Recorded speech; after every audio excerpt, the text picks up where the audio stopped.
Here's the scene this morning in Hong Kong's financial district. Dozens of protesters expressing their opposition to what has been going on today in Japan. Japan has started to release treated radioactive water into the Pacific Ocean.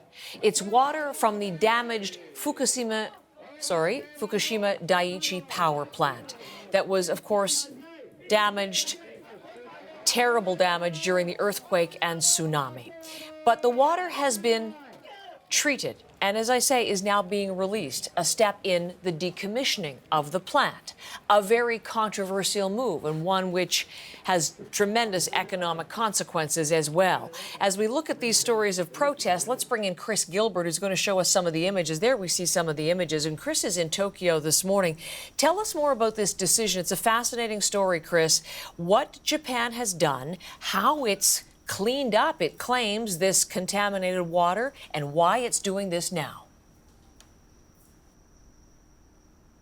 Well, this is not the end of the decommissioning process. This is one obstacle along the way, and it's taken 10 years of planning to get to this point. They have 10 million tons of treated water that they've put through a facility that strips it of the radionuclides it's gathered from the power plant, and it's sitting in tanks, and that space is now at 98% capacity. It has to go somewhere. But the problem is that there is one isotope called tritium, which cannot be removed from the water because it has the same properties as water. So their solution that they've come up with is to dilute it with enormous amounts of seawater and then discharge it incredibly slowly into the ocean. That is where the controversy comes in, and that is why this process is going to take 30 to 40 years to finish.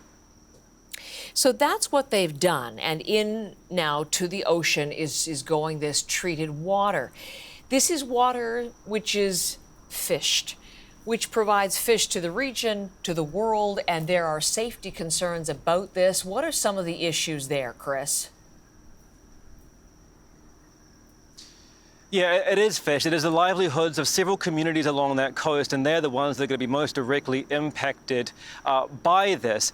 The experimental factor to this is the length of time, that 30 years it's going to take to finish this. Tritiated water has been released by many countries before, including Canada. But the concern really is that these communities don't have the trust in TEPCO, the company running the project, or the government, that this project is safe. They can't take them at their word because they have been burned before. First of all, when these reactors are placed on the coast, a coast where tsunamis have happened before. Secondly, by the way that TEPCO ran the plant to not mitigate the risks of a meltdown. And then thirdly, when both parties, the government and TEPCO, hid the extent of the meltdown when it happened from the media and the international media and from the Japanese public. It is going to affect future generations of Japanese communities in that area for 30 years. They're worried about their children and their grandchildren from here.